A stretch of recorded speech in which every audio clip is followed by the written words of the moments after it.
Halo, selamat pagi murid-murid tahun 3 Akasia. Hai hai hai. Apa kabar Anda semua pagi ini? Ya, Jaga berharap semua berada dalam keadaan sehat dan ceria. Baiklah, hari ini kita akan teruskan sesi pengajaran dan pembelajaran dari rumah. Jaga berharap semua murid sudah bersedia ya. Baik, jadi hari ini kita akan perlukan dua buku ini. Jaga harap semua sudah bersedia ya. Buku yang pertama kita perlu ialah ini dia, buku teks sains tahun 3. Dan buku yang kedua ialah buku aktiviti sains tahun 3 juga. Oke. Jadi cikgu harap kedua-dua buku ini sudah berada dengan anak-anak semua. Oke, jadi seperti yang anak-anak sudah belajar pada hari Isnin lalu, kita masuk tajuk baharu pada hari Isnin lalu. Jadi hari ini kita akan teruskan dengan tajuk yang seterusnya tentang tumbuhan juga. Oke, kita akan teruskan tajuk tentang tumbuhan. Oke, sebelum itu mari kita imbas sedikit tentang apa yang kita pelajari pada hari pada hari Isnin lalu. Oke, adakah anak-anak semua masih ingat? Mari kita imbas sedikit. Oke, ini yang kamu sudah belajar pada hari Isnin lalu, yaitu cara pembiakan tumbuhan. Oke, jadi tumbuh-tumbuhan perlu membiak supaya tidak pupus. Pupus maksudnya apa? Pupus maksudnya tidak wujud lagi di dunia ini. Oke, jadi seperti manusia juga, tumbuh-tumbuhan perlu membiak, menghasilkan anaknya. Oke, menghasilkan anak supaya tidak pupus. Ya, maksudnya supaya contoh lah kan, contoh macam pokok betik nih. Kalau pokok betik nih tidak menghasilkan buah, maka tiada sudahlah pokok betik yang akan datangkan. Sebab kalau satu saja pokok betik, bila pokok betik ini sudah layu, maka tidak ada lagi tumbuh. Jadi itu sebab kenapa tumbuhan perlu membiak. Jadi tumbuhan membiak ada pelbagai cara. Kalau macam manusia, caranya cuma satu sahaja, yaitu melahirkan anak. Tapi kalau untuk tumbuhan perlu membiak dengan pelbagai cara, faedah masing-masing. Oke, kita lihat di sini. Yang pertama ialah menggunakan biji benih. Oke, contohnya pokok cili, pokok betik. Oke, ini adalah contoh-contoh tumbuhan yang membiak melalui biji benih. Oke, tumbuhan ini selalunya akan menghasilkan buah. Jadi buah itu akan menghasilkan biji benih. Jadi biji benih itu yang kita akan gunakan untuk tanam semula tumbuhan tersebut. Oke, baik. Kaidah yang kedua ialah anak pokok. Anak pokok ini adalah diambil daripada tumbuhan induknya yang tumbuh di sekeliling induknya. Contoh macam nih, pokok pisang yang tinggi ini. Di tepi pokok pisang yang besar nih ada pokok pisang yang satu lagi yang lebih rendah. Jadi yang lebih rendah nih kita panggil sebagai anak pokok. Jadi anak pokok itu kita ambil, kita pindahkan jauh daripada pokok yang besar nih supaya dia hidup lebih subur. Dia jadi pokok baharu. Contoh lain ialah pokok keladi, pokok nanas, itu pun menggunakan anak pokok. Pokok stroberi pun boleh. Pokok lidah jin, pokok lidah buaya pun boleh membiak melalui anak pokok. Seterusnya batang bawah tanah. Batang bawah tanah ini adalah bahagian pokok yang boleh menjadi pokok baharu apabila ditanam dalam tanah. Contoh inilah pokok bawang. Tengok nih. Kita tanam bawang tuh yang kita gunakan untuk goreng. Contoh kita ambil, kita tidak goreng, kita ambil, kita tanam dalam tanah. Kemudian kita lihat beberapa hari ia akan tumbuh. Begitu, itulah maksudnya ia membiak melalui batang bawah tanah. Contoh lain ialah pokok ubi kentang. Kunyit, halia, itu pun membiak melalui batang bawah tanah. Cara yang keempat. Cara yang keempat ialah melalui spora. Spora adalah selalunya bagi pokok yang tidak berbunga. Pokok yang tidak berbunga akan membiak melalui spora. Contoh di sini ialah paku pakis. Kamu lihat di bawah daun pakis itu ada tompokan-tompokan hitam, tompokan-tompokan hijau, dan itu merupakan spora. Spora itu yang akan menghasilkan tumbuhan baru. Apabila dia jatuh di tanah, dia akan menghasilkan tumbuhan baru. Begitu juga dengan cendawan. Cendawan pun melalui spora. Pokok langsuir, lumut juga membiak melalui spora. Oke, keratan batang.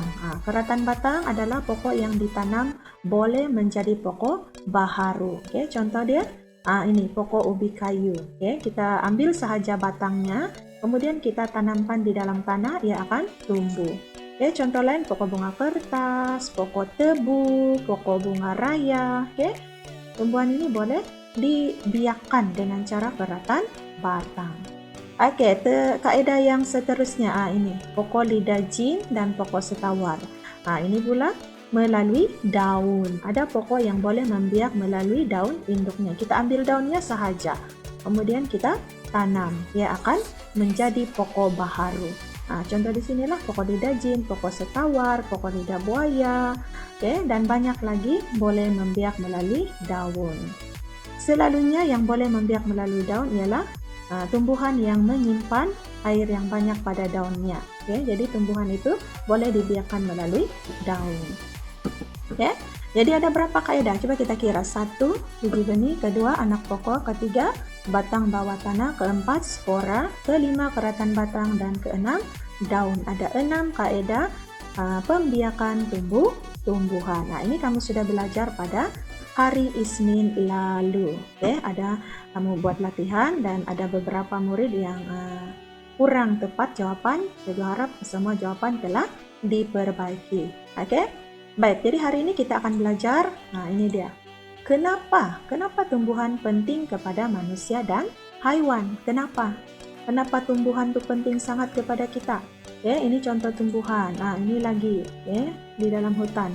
Kenapa tumbuhan banyak? Kenapa banyak sangat tumbuhan di dunia ini? Apa yang penting kepada kita? Itu yang kita akan pelajari pada hari ini. Kita lihat satu demi satu. Yang pertama, tengok dalam buku teks kamu. Kepentingan pembiakan tumbuh-tumbuhan. Tumbuh-tumbuhan sentiasa membiak untuk menambahkan bilangannya dan dapat mengekalkan spesiesnya. Ini yang cikgu bagi tahu tadi supaya tidak pupus. Dia sentiasa ada di dunia.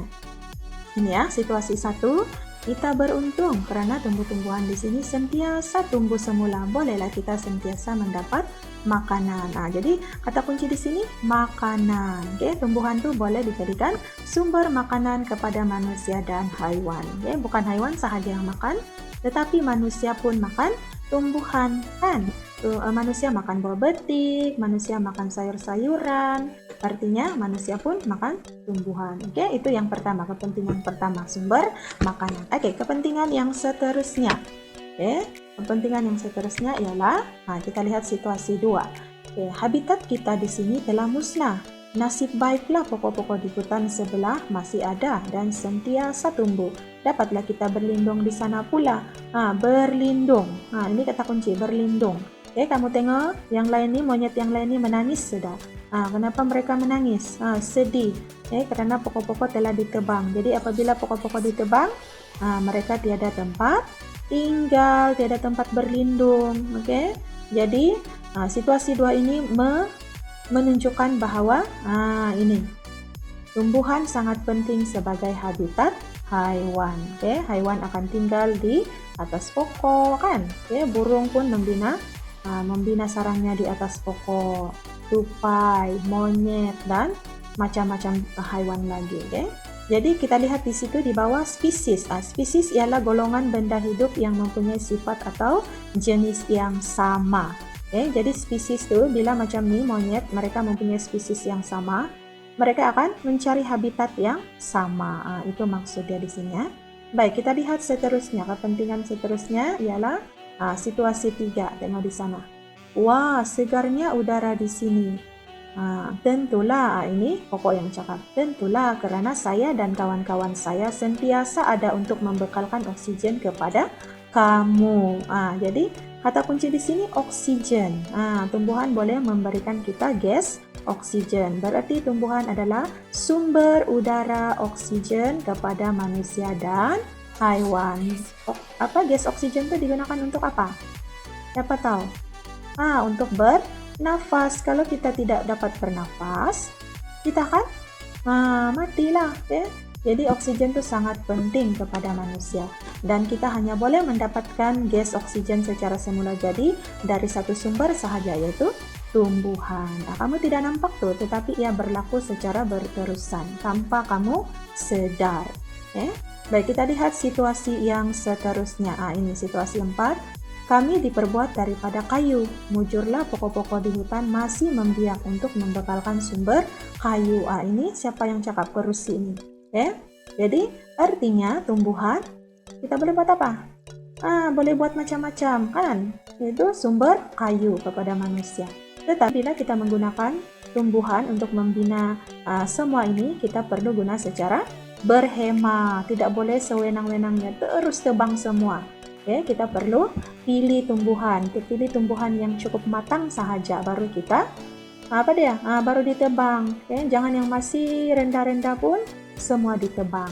Jadi tidak sempatlah tumbuhan itu membiak. Jadi perlu digunakan secara berhemat, secara berjimat-cermat. Baik. Jadi berdasarkan 4 situasi tadi, kita boleh katakan bahwa pembiakan tumbuh-tumbuhan penting kepada hidupan untuk mengekalkan sumber makanan, itu yang pertama, habitat, bekalan oksigen, dan sumber kayu agar senantiasa ada. Berarti ada 4 kepentingan. Jadi coba kita pikirkan satu lagi.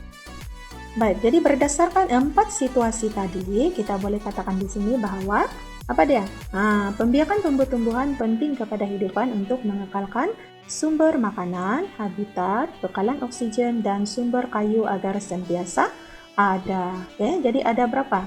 Ada 4 kepentingan utama di sini. Sumber makanan, habitat, bekalan oksigen, sumber kayu. Coba kita pikir lagi, apa selain daripada yang dinyatakan di sini, adakah kebaikan lain tumbuhannya?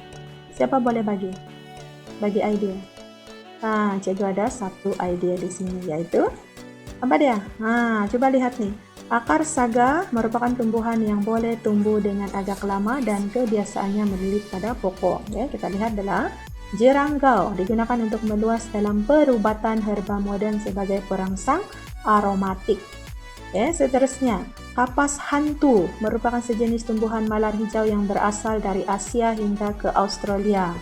Tutup bumi, secara tradisinya tumbuhan ini sangat mujarab untuk merawat semua penyakit. Seterusnya, bertam sulur, sejenis orkid yang mempunyai nilai perubatan yang kurang dikenali. Kaci Fatima merupakan salah satu bahan paling populer yang digunakan dalam penyediaan herba tradisional. Seterusnya, kayu manis berasal dari Sri Lanka dan merupakan rempah ratus yang tertua. Seterusnya, herba ini berasal dari Asia Tenggara, China, dan India. Hempedu bumi. Seterusnya, kaduk, Piper sarmentosum merupakan sejenis tumbuhan dari dalam famili Piperaceae. Senduduk, ini banyak nih di tepi-tepi jalan. Pokok daripada famili Melastomespecia mengandungi lebih dari 4.000 spesies di dunia. Jadi semua itu adalah contoh-contoh tumbuhan yang kita boleh buat apa? Boleh buat ubat. Kita lihat ini, ada satu lagi. Kita lihat di sini. Kita lihat di sini. Pada cakap di sini. Kita baca di sini ya. Ini daripada internet. Kita lihat apa yang dia katakan. Kita lihat daun lidah buaya, tentang daun lidah buaya. Jadi ini adalah contoh aloe vera lidah buaya. Untuk apa? Ini untuk perawatan. Untuk perawatan. Ini dia kandungan penting gel lidah buaya. Banyak di sini, kamu boleh tengok dalam internet. Kamu hanya type sahaja aloe vera ataupun lidah buaya. Dia akan keluar banyak tentang kebaikan-kebaikan. Baik, jadi kita teruskan. Jadi kepentingan tumbuh-tumbuhan kita boleh rumuskan ada 5. Ada 5 kepentingan semua di sini. Yang pertama, sumber makanan untuk manusia dan haiwan. Yang kedua, sumber kayu untuk binaan. Macam ni boleh buat rumah. Oke, ketiga habitat untuk haiwan. Oke, macam burung nih, dia buat sarang di atas pokok. Keempat, sumber udara untuk manusia dan haiwan bernafas. Oke, macam kita lah, hari-hari kita bernafas menggunakan gas oksigen. Dan yang terakhir, yang cikgu bagi tahu tadi, sumber ubat untuk manusia dan haiwan. Nah, ini contohlah lidah buaya. Oke, siapa yang melecur boleh sapu dengan lidah buaya. Oke, supaya luka kamu tidak teruk dan akan cepat sembuh. Oke, baik, itulah kepentingan tumbuh-tumbuhan. Baik, jadi sebagai latihan kita pada hari ini, kita selesaikan latihan di dalam buku aktiviti muka surat 47 dan juga 48. Oke, baik, kita coba lihat muka surat 47 dahulu. Oke, sebelum itu sila tulis tarikh 30 hari bulan Jun 2021. Oke, perhatikan situasi di bawah. Ini ialah sebuah pemandangan. Jadi berdasarkan situasi ini, kamu dikehendaki senaraikan kepentingan pembiakan tumbuh-tumbuhan yang dapat kamu kenal pasti berdasarkan deraja di atas. Oke, jadi coba kita lihatlah macam burung nih, apa kepentingan dia berdasarkan gambar burung nih. Yang orang nih pula dia angkat tangan sambil dia tengok di atas. Ini menunjukkan orang nih sedang bersenam. Kambing nih apa dia buat, dan orang nih yang duduk di bangku nih apa dia sedang buat. Jadi berdasarkan situasi ini, coba berikan 4 kepentingan tumbuh-tumbuhan. Cikgu ada satu contoh di sini. Sumber makanan kepada haiwan dan manusia. Itulah kepentingan tumbuh-tumbuhan. Sumber makanan kepada haiwan dan manusia. Mana satukah gambar itu? Ini kambing dan juga orang ini yang sedang makan buah.